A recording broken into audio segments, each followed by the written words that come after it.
Chaque soir, trois experts sont avec nous en plateau. On est ravis d'accueillir Benoît Vesco. Bonjour Benoît. Bonjour Fabrice. Vous êtes président de Delubac Asset Management. Bienvenue à vous. À vos côtés, Nicolas Brault, directeur associé chez Autingre Banque Privée. Bonjour Nicolas. Bonjour Fabrice. Et bienvenue. Et enfin, Raphaël Thuin. Raphaël, vous êtes responsable des stratégies de marché de capitaux chez Tikeo Capital. Bonsoir à vous. Bonsoir. Alors, un programme chargé, évidemment, avec, on l'a vu tout d'abord, ce risque de taux qui se renforce. Alors, on pensait que c'était dû à notre situation politique nationale, mais on voit, Benoît, que c'est en fait beaucoup plus large et que partout, les taux sont en train de remonter. Ça y est, cette parenthèse qu'on avait sur des taux bas, c'est peut-être en train de se terminer, et pour de bon. Oui, vous avez raison. Alors, c'est vrai qu'on est, nous, très focalisés sur notre risque pays. Et il est clair, quand on regarde le spread entre l'Italie et la France, il se réduit comme peau de chagrin. Et il est probable qu'on tente même l'inversion. Mais pas que. C'est pas qu'un risque France. On est bien dans un monde plus refermé sur lui-même par grandes zones. Avec récemment quand même cet interventionnisme, si on peut dire comme ça, de Donald Trump vis-à-vis de la Fed. Oui. Ce petit cocktail-là sème le doute. Et il faut voir les marchés obligataires un peu comme, je dirais, des espèces de gendarmes qui surveillent et qui se disent attention, est-ce qu'on a un risque inflationniste qui augmente et ça, ce serait pas acceptable. Et donc, que font ces garde-fous naturels que sont les banques centrales et est-ce que cet environnement est propice à une montée de l'inflation? Évidemment, on a des inquiétudes sur ce sujet de tarifs douaniers. On n'en connaît pas les conséquences.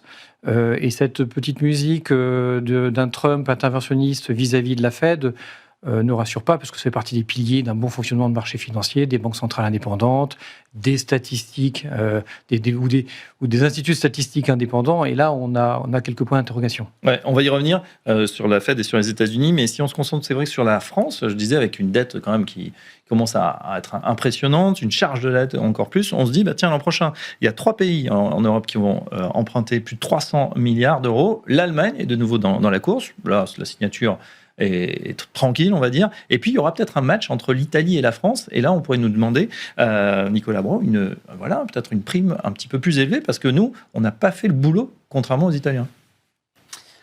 Oui, bon, après, c'est un peu le concours de leader sur le sujet. Donc, en termes relatifs, c'est indéniable que le positionnement de l'Italie a évolué depuis 2 ou 3 ans. Oui. Et puis, il y a c'est la trajectoire surtout que regardent les investisseurs. Oui, et puis il y a aussi un policy mix qui est plus pro-business qu'en France. Il faut dire que c'est pas dur. Nous, on fait des campagnes électorales sans parler de croissance, sans parler de création de valeur, et surtout pas de richesse, puisque c'est quelque chose qu'on a envie de combattre. Blague à part, puisque malheureusement ça n'est pas drôle, on n'apprend rien sur la France. Le spread est de 80 points de base, il est au même niveau que à la fin de l'année dernière ou au début de cette année. Franchement, à ce stade, l'écartement paraît sous contrôle. Il y a des acheteurs de dettes. À 3,60 ce matin, il y a probablement des acheteurs de dettes françaises. Comment est-ce qu'on regarde ça ? On a envie de se tenir éloigné depuis un moment et toujours de la dette souveraine, autant que faire se peut, et d'être plutôt sur le crédit. Je note cet été que les États-Unis, qui ne sont quand même pas dans une situation de déficit et de dette enviable, avec des points d'interrogation sur la qualité de la signature américaine ou sa crédibilité, sa pérennité, oui. Il n'y a pas eu d'écartement sur le 10 ans entre le 30 juin et aujourd'hui. Et donc, c'est en Europe qu'il y a eu une dégradation et un surcroît de 20 à 30, 35 BP depuis le 30 juin. C'est pourtant pas en Europe qu'il y a un sujet d'accélération de la croissance, un sujet d'inquiétude réelle sur l'inflation. Au contraire, elle est contenue. On a l'impression que la BCE est arrivée à son objectif. Elle a fait le job, on est sur les 2%. Elle a fait le job, elle l'a bien fait. Donc voilà, c'est donc en Europe qu'il y a eu, dans le monde occidental, le surcroît de rendement depuis cet été. Ouais. Raphaël, votre regard justement sur cette séquence, cette rentrée politique agitée qui a vraiment un impact, on le voit, direct sur l'économie. Baisse la semaine dernière à plus de 3,5% sur les actions, même si ça se stabilise. On va attendre quand même ce qui va se passer la semaine prochaine. Et puis, effet direct sur les taux, pas catastrophique, mais on sent quand même, comme disait à l'instant Nicolas, une petite musique assez, peut-être pas angoissante, mais quand même inquiétante. Ouais, désagréable, inquiétante. Effectivement, il y a un risque idiosyncratique France qui est en train de se développer. Une forme de consensus autour du fait que cette thématique des déficits, qui est grave dans le cas de la France et qui ne se résorbe pas, pourrait perdurer dans le temps. Et c'est probablement beaucoup d'incertitudes sur les jours à venir. On ne sait pas ce que les élections vont nous réserver. La seule chose qu'on sait à peu près, c'est qu'il n'y a pas de scénario rose. Pas de scénario où dans 1 semaine, 3 semaines, 3 mois, on ait un gouvernement avec une majorité suffisante, d'une part, et d'autre part, une volonté politique claire de réduire le déficit de manière draconienne. C'est ce qu'attendent les marchés, c'est ce qu'attendent les investisseurs obligataires qui achètent notre dette souveraine. Et ce scénario n'existe peu ou pas. Ouais. Alors, on verra. Est-ce qu'il y a des scénarios catastrophes face à ça ? Peut-être pas non plus. Et c'est vrai que de ce point de vue-là, on n'imagine pas nécessairement un envolé des déficits à la suite de potentielles élections ou de la nomination d'un nouveau Premier ministre. Mais il y a cette notion qu'on est maintenant rentré dans un temps plus long d'instabilité politique chronique en France, qui sera probablement accompagné d'un maintien de niveau de déficit très élevé, qui va handicaper la croissance, qui va handicaper la confiance et qui va handicaper aussi le niveau de taux auquel on emprunte. Ouais, Nicolas, je reviens sur ce que vous avez dit effectivement sur les plateaux. Il y en a beaucoup, en plus les chaînes maintenant, nos confrères sont rassemblés juste à côté quand on zappe. Et on voit effectivement des empoignades évidemment politiques, mais c'est vrai qu'il y a peu de gens qui parlent de croissance, de redonner vraiment... d'aller de l'avant finalement, de faire de l'économie positive. On a l'impression que c'est toujours quelque chose qui nous pèse et qui doit peser aussi in fine sur les Français. Oui, enfin on a l'impression d'être hors sol, l'impression d'être décalé dans ce monde. Alors on peut comprendre que l'économie, la finance a pris beaucoup de place et qu'on a envie de le combattre et qu'il y a des postures politiques pour le faire. Néanmoins, chacun gagne sa vie au quotidien et a une sensibilité à la capacité d'un pays à faire face à ses engagements et à trouver du boulot et à gagner son pain, quoi. Donc là-dessus, on est... nous, on a envie d'avoir une stratégie depuis longtemps, qui est de diversification. On va sûrement parler de diversification dehors des États-Unis. Ce sujet, il y a des actifs de très, très grande qualité en France. Il y a une épargne, il y a des fondamentaux. Il y a une épargne colossale qui est peut-être pas forcément très bien investie quand on est uniquement sur les obligations d'État ou pour une grosse partie. Elle ne peut pas être bien investie si on n'inspire pas l'envie de se projeter à 5-10 ans et de prendre des risques. Tout est là. Hein. Donc la triste réalité, c'est que ça ne change jamais. Ouais, Benoît Vesco, c'est vrai que ça, en tout cas, ça n'a pas changé depuis un certain temps. Là aussi, vous, votre regard sur plus que cette séquence, parce qu'elle est longue, la séquence des déficits, le quoi qu'il en coûte, Nicolas Sarkozy, 1000 milliards, mais bon, il y avait la grande crise des subprimes, on s'en souvient. Emmanuel Macron, c'était 1000 milliards pour faire face au Covid. On a l'impression que c'est un peu le tonneau des Danaïdes et que finalement, on n'arrête pas de faire de la dette. Et puis, ça serait comme ça dans tous les pays européens, on se dirait, finalement, ça va. Mais on voit que l'Espagne sort beaucoup plus rapidement de l'ornière, que l'Allemagne, qui a toujours été très orthodoxe au niveau de ses finances, elle a les moyens aujourd'hui de réinvestir. Et finalement, ça participe du déclassement ou du retard qu'on a l'impression qu'on a ou qu'on prend de plus en plus en France. Oui, on a bénéficié de cette zone euro qui nous a permis de ne pas vraiment faire d'efforts, là où d'autres en ont fait, ou sont, comme les Allemands, restés rigoureux tout le temps. Je dirais qu'on a eu un peu cette ombrelle qui nous a protégés, qui nous a permis de laisser dériver sans vraiment faire prendre ces décisions qui ne sont pas toujours faciles politiquement, ça c'est évident. Donc ça clairement... c'est peut-être, si on peut le voir comme ça, le mauvais côté de la zone euro, qui a aussi d'autres côtés très positifs. Mais voilà, on était protégés. On était le passager clandestin ? Peut-être un peu. On arrive sûrement au bout de cette histoire, parce qu'on arrive un peu à la limite de ces augmentations de déficit réguliers. De là à dire qu'on fera des efforts drastiques, j'en suis pas sûr du tout. Mais d'autres pays, on parlait tout à l'heure de l'Italie. L'Italie, ça a été 2-3 décennies d'efforts. et d'instabilité pour arriver à enfin des déficits primaires excédentaires, etc. Donc ça ne se résorbera probablement pas comme ça. Et ça veut dire aussi dans ces cas-là, malheureusement, un risque de croissance un peu anémiée en France par rapport à nos voisins européens. Oui. Ça, c'est le risque, oui. En tout cas, ce qu'on voit, c'est que ce stop and go, il est délétère. On le voyait à travers les chefs d'entreprise qui étaient rassemblés la semaine dernière, rassemblement du MEDEF. Et ils nous disent, voilà, ce stop and go, il est compliqué. On a l'impression qu'on revit la même séquence qu'en septembre dernier, après ce long été sans Premier ministre. On a eu la fumée blanche avec Michel Barnier, ça n'a pas tenu longtemps. François Bayrou, on sentait bien que ce n'était pas tenable non plus. Et cette instabilité, c'est vrai que elle pénalise le bateau France.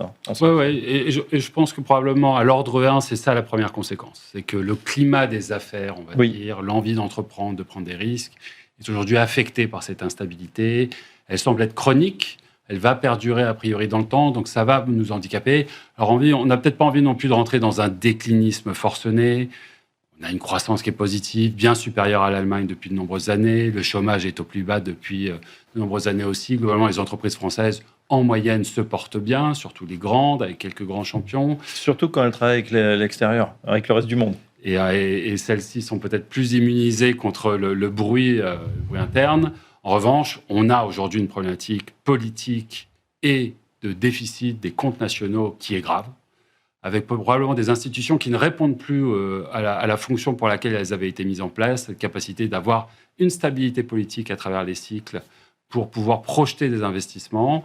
Donc, c'est des vraies questions structurelles pour le pays, sans nécessairement d'ailleurs rentrer dans un déclinisme trop pessimiste, mais c'est vrai que clairement, ça va peser sur le climat des affaires, la capacité de projeter dans les horizons pour les investisseurs et les entrepreneurs. Ouais, tiens, ça fait le lien justement avec le job des banques centrales.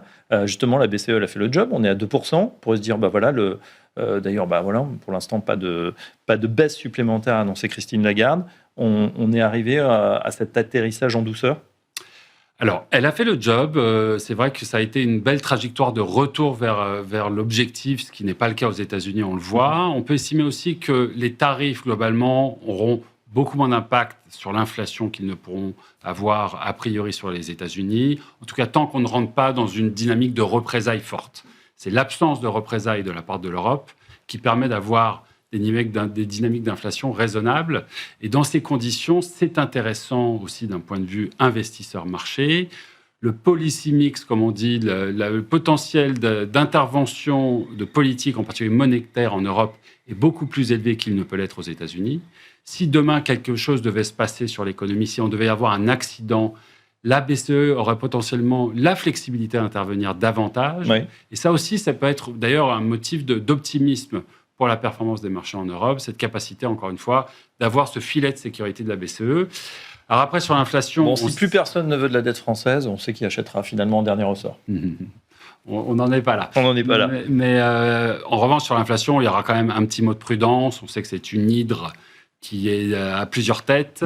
Et effectivement, on a aujourd'hui des pressions inflationnistes qui semble-t-il, pourraient réémerger. Donc, peut-être qu'on ne va pas crier victoire trop vite, mais on pourra être satisfait du parcours engagé. Non, vous avez raison, parce que c'est vrai que sur les marchés, effectivement, la BCE a fait le job, mais dans la vie concrète, on voit que, par exemple, sur les taux immobiliers, ça ne va pas baisser. C'est même en train de augmenter sur certaines grilles chez certains banquiers. Au niveau de l'inflation de tous les jours, même si elle n'augmente plus dans les mesures qu'on avait auparavant, on voit quand même que ça devient compliqué.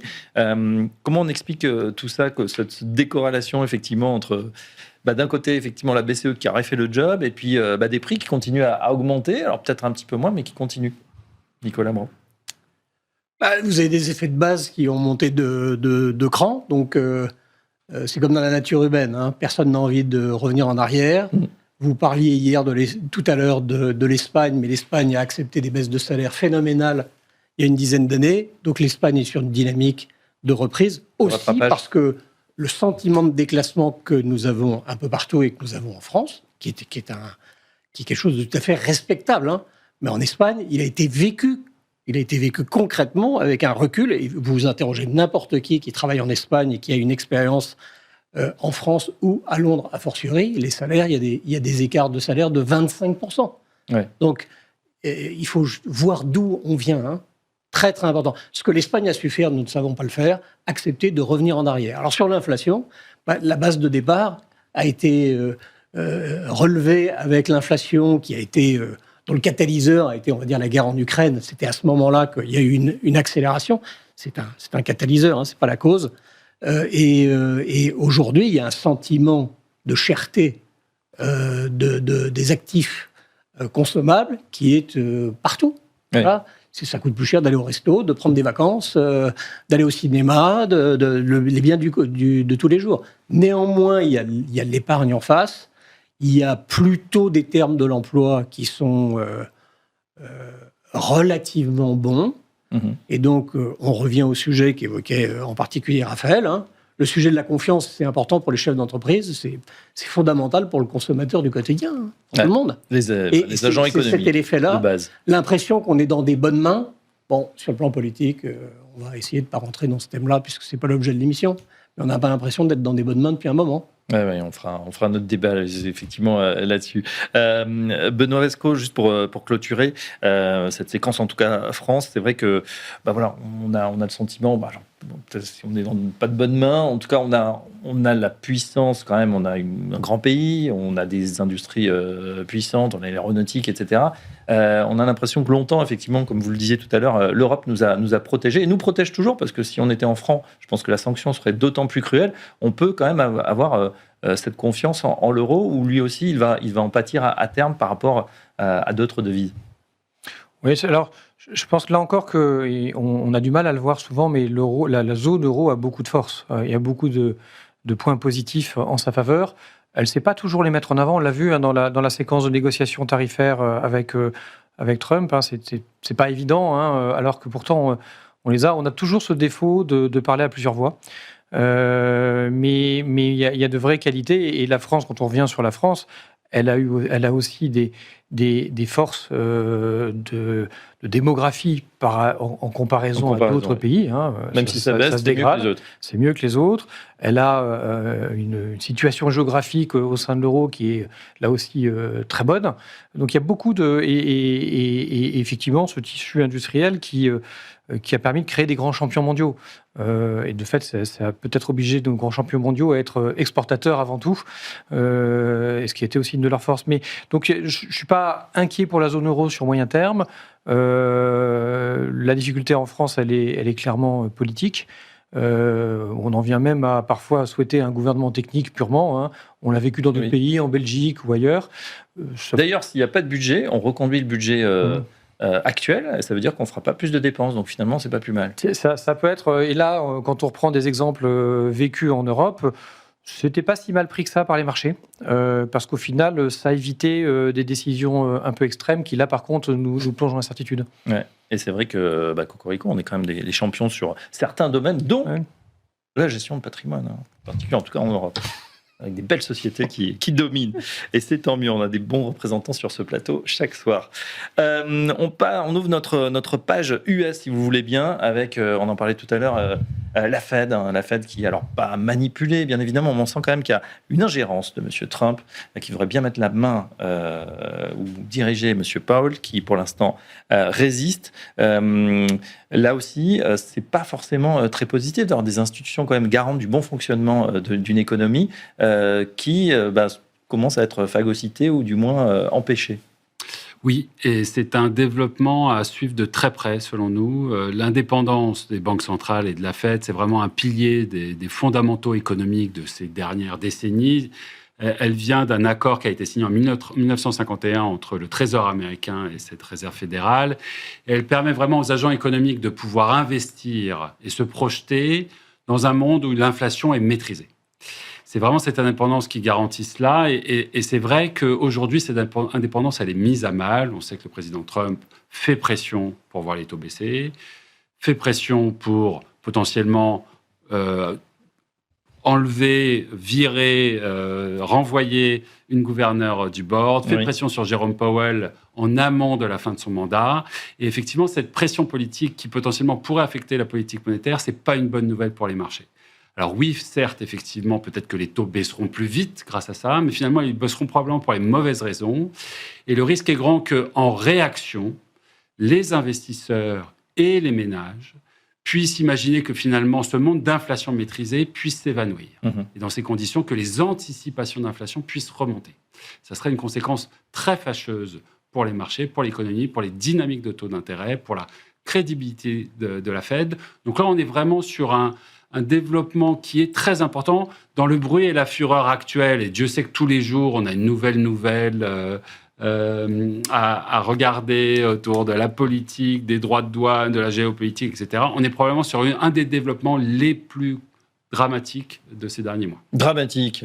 Nicolas, qu'est-ce que vous en pensez? C'est dramatique, il faut suivre ça de près, parce que c'est vrai que M. Trump a l'habitude, quand les statistiques ne lui plaisent pas, quelles qu'elles soient, ou le chiffre ne lui plaît pas, d'insulter. On ne voit pas quand même quelqu'un de l'Europe insulter Mme Lagarde comme il fait avec Jay Powell, c'est assez violent. Et puis, carrément le virer, comme le patron du Bureau des statistiques récemment. Je concours complètement à ce qu'a dit Raphaël.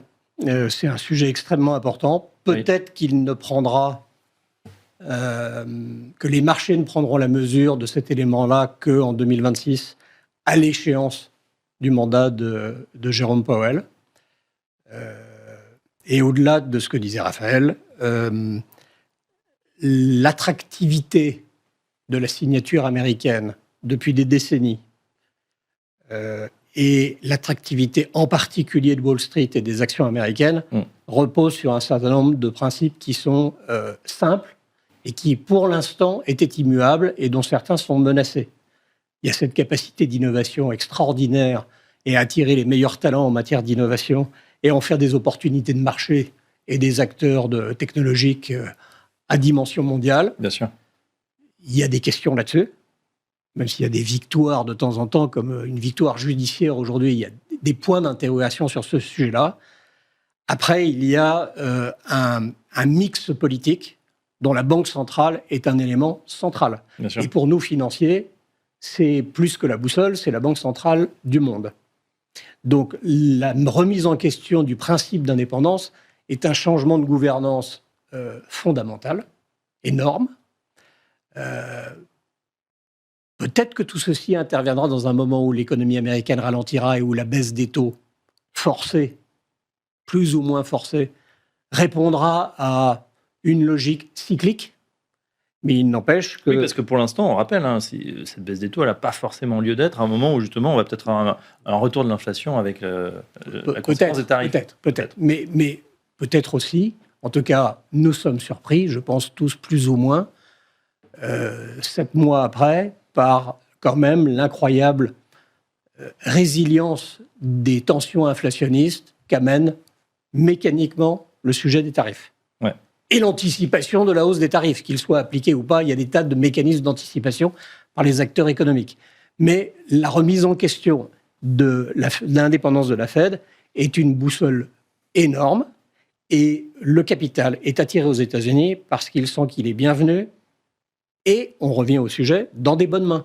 Dans des bonnes mains, et qu'on ne mettra pas tout ça en cause. Et d'ailleurs, alors le parallèle est osé, mais c'est vrai que dès lors que le politique prend la main sur les règles de fonctionnement du marché... C'est pas mieux aux États-Unis qu'en France. Mais même en Chine. Souvenez-vous ce qui s'est passé pour la tech chinoise qui était en plein boom il y a encore quelques années, il y a 3-4 ans. Voilà, on a vu disparaître Jack Ma, le patron d'Alibaba. Tout à coup, ça s'est grippé. Les capitaux ont fui, mais massivement. Et ils viennent de revenir là, à pas compter. Mais on voit en tout cas que c'est surtout ce qu'il faut pas faire. Benoît Rescaux, votre analyse là-dessus? Oui, je vous rejoins complètement. Les marchés gèrent déjà les incertitudes économiques et financières. Rajouter ces garde-fous que sont les banques centrales ou les instituts de publication de statistiques économiques, c'est pas une bonne chose.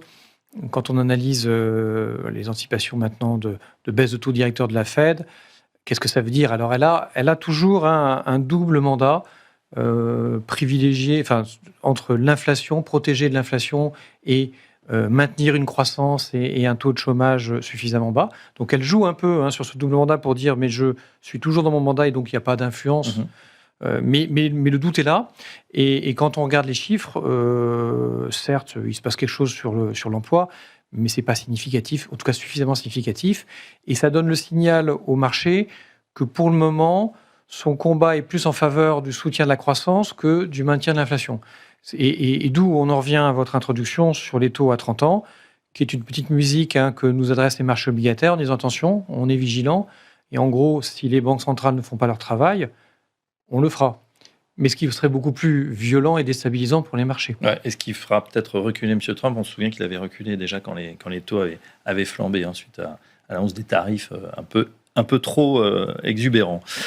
Messieurs, on ouvre notre page microéconomie. On va se pencher du côté de Google, enfin Alphabet, la maison mère, avec cette décision. Alors c'est amusant parce que le juge s'appelle le juge Meta, un concurrent de Google, et il a confirmé plusieurs choses. Déjà que Google détient certes le monopole. Je pense que tout le monde autour de cette table, ou en grande partie, utilise ce navigateur Chrome. Donc ça, c'est confirmé. Mais il rejette en tout cas les sanctions les plus lourdes demandées par le DOJ, c'est-à-dire le démantèlement de Chrome et d'Android. Ce qui était intéressant, c'est qu'on a vu même des acteurs comme Perplexity, c'est aujourd'hui un des grands acteurs de l'intelligence artificielle, qui proposait de racheter, même s'il n'avait pas forcément les moyens, 34 milliards et demi de dollars. Ça n'a pas été suivi d'effet. Raphaël Thuin, votre analyse ou votre commentaire là sur...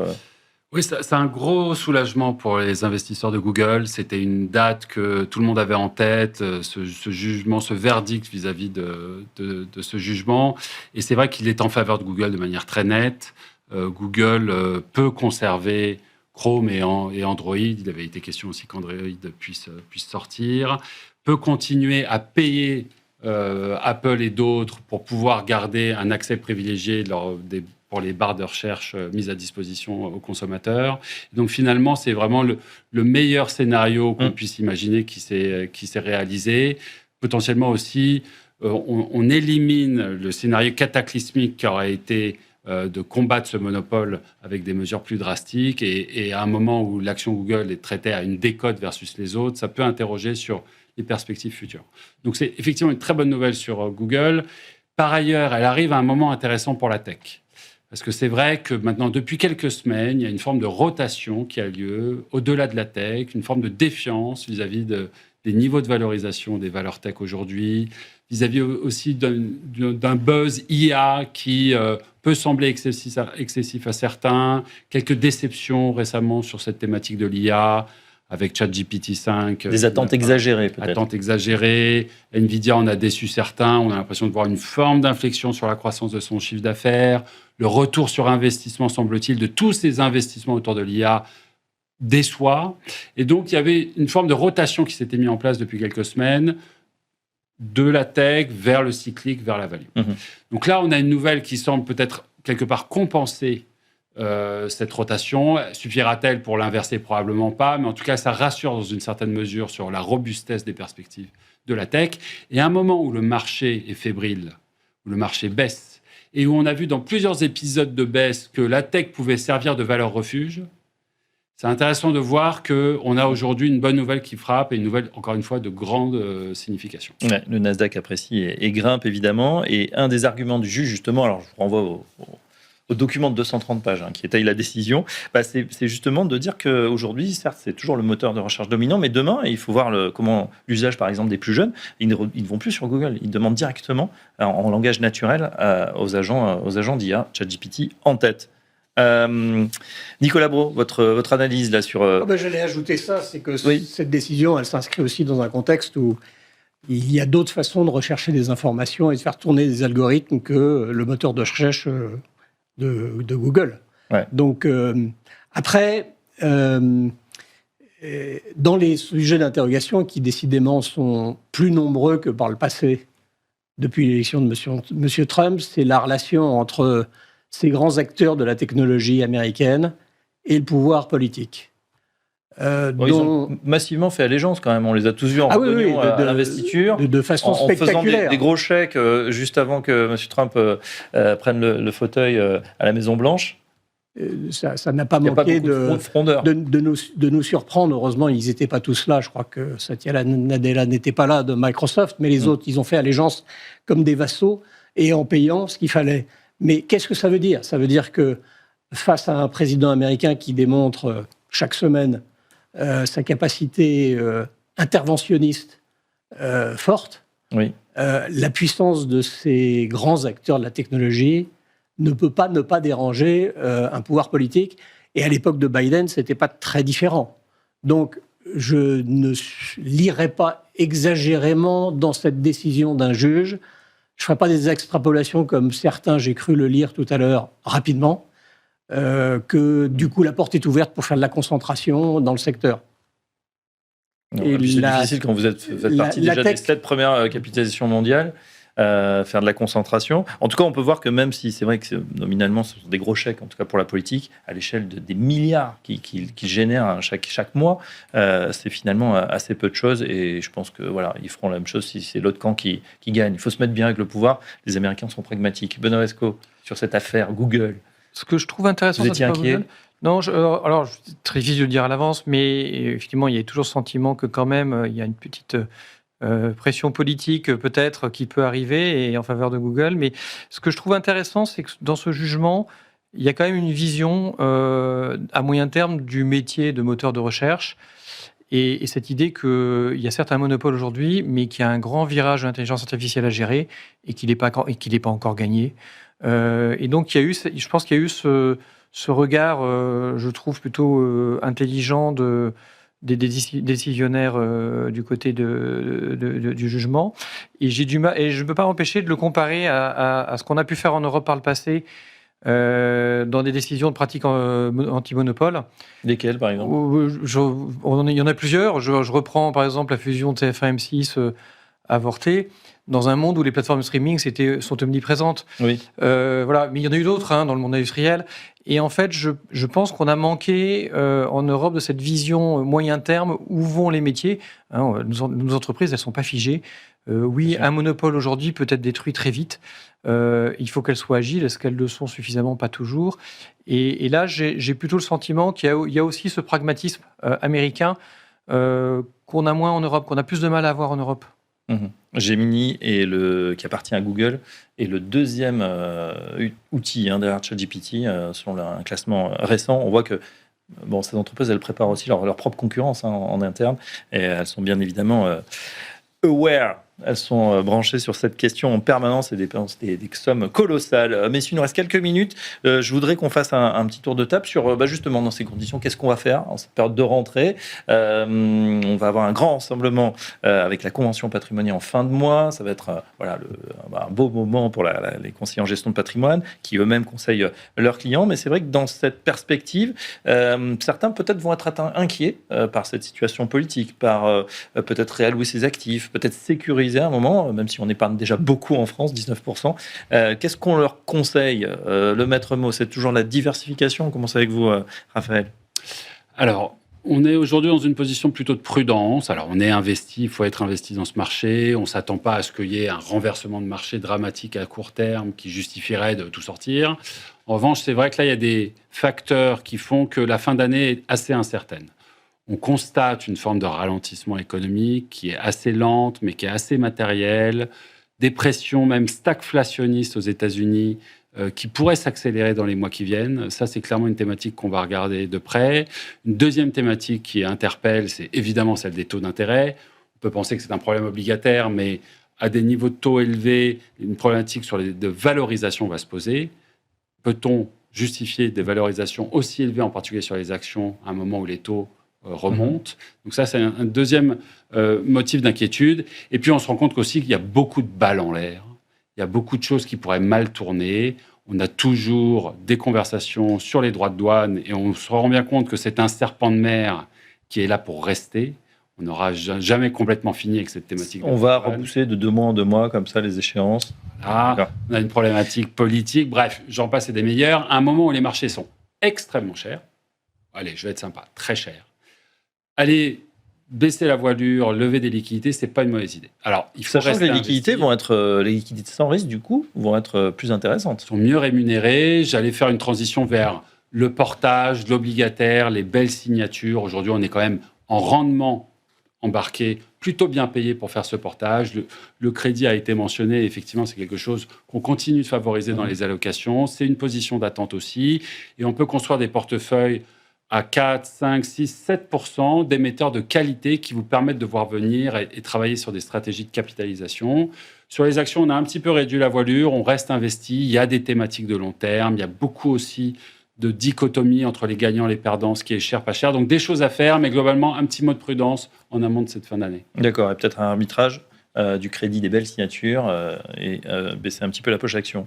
Nicolas, qu'est-ce qu'on fait chez Autain? Qu'est-ce qu'on conseille Alors j'ajouterais que face à cette prudence partagée, en étant aussi investi, parce que la classe d'actifs actions est clairement plus inspirante que la classe obligataire, de mon point de vue. Les entreprises traversent des crises depuis 5 ans d'une façon qui est, à chaque fois, assez impressionnante. Le sujet des tarifs n'est pas différent. Ça fait 18 mois qu'on parle du sujet des tarifs, c'est-à-dire bien avant la nomination de Trump, parce qu'on l'avait quand même entendu 6 mois, 9 mois avant. Et puis il était déjà passé avec une thématique qu'on n'imaginait pas aussi puissante qu'on la voit, mais il y a 8 ans, c'était déjà la même thématique. Elles font un job. J'ai pas vu beaucoup de management qui sont désarçonnés par le sujet des tarifs. Mais on voit quand même que ça peut craquer, comme de Richebourg aujourd'hui, qui nous dit c'est la faute des tarifs. Fabrice, le cas spécifique de Richebourg, je ne l'ai pas creusé ce matin, mais attention aux entreprises qui prennent dans l'actualité économique des raisons d'expliquer des sorties de route. D'accord. Que les entreprises nous parlent en juillet du sujet Forex et que ça puisse aussi servir d'abri pour d'autres dérives, c'était incontestable. Le sujet des tarifs, il n'y a pas beaucoup de secteurs sur lesquels c'est un vrai game changer. Ou alors ils sont complètement identifiés, ils ont leurs problèmes de déclin spécifique, c'est le cas de l'automobile. Sur la location, alors sur la location, je dirais que si la prudence doit conduire à une rentrée plus molle, comme les anticipations fin juillet, elles étaient nourries dans une la levée de cash qui a eu lieu dans la période de publication de résultats en juillet a été le fait de tous les hedge funds, et c'est probablement une des raisons de la bonne résilience des marchés au mois d'août. On entame le mois de septembre avec une prudence parce qu'il y a des éléments objectifs de l'être. Je dirais que ça serait à mettre à profit pour renforcer les positions, en particulier sur l'espace européen, qui avait fait l'objet de réallocation d'actifs importants jusqu'au début du printemps. Ouais. Ça se voit un petit peu déjà sur les valeurs du luxe, notamment. Voilà, très, très timidement depuis 3 jours et demi. Ouais. Mais en effet, la chose s'est calmée, il n'y a plus du tout d'excès. Et le sujet de la diversification en dehors du marché directeur que sont les États-Unis, c'est un sujet qui peut opérer. Il y a des enjeux en septembre sur la concrétisation de ce qu'on attend en Allemagne, de changement de policy mix, de vote de budget et de passage à l'acte. Mais il peut y avoir des éléments. Et je crois que le prix relatif des actifs en Europe, pour une fois, on a peut-être une carte à jouer. Il nous faut évidemment un peu un input de croissance qui est celui qui nous fait défaut depuis si longtemps. C'est sûr. Il nous reste 1 minute 30, Benoît Vesco, pour vous. Très rapidement, on n'a pas d'inquiétude sur les marchés actions d'ici la fin de l'année. Pourquoi ? Parce qu'on est dans des taux monétaires faibles en zone euro et une baisse des taux directeurs probable sur la Fed aux États-Unis. Donc ça devrait être un petit soutien. Ça sera pas un marché euphorique. Et c'est vrai, mais on l'a dit tout à l'heure avec quelques exemples, on est dans des marchés plus volatiles. Donc ça, il faut aussi un peu vivre avec. La bonne nouvelle, c'est quand on est un investisseur inquiet, les marchés obligataires, depuis la fin de 2022, rémunèrent, et donc on peut se protéger. Donc on arrive à construire des portefeuilles équilibrés, avec différentes pondérations qui permettent quand même de jouer sur ces 2 tableaux-là. Donc on ne touche pas à la poche action pour le moment, on reste investi globalement. Oui.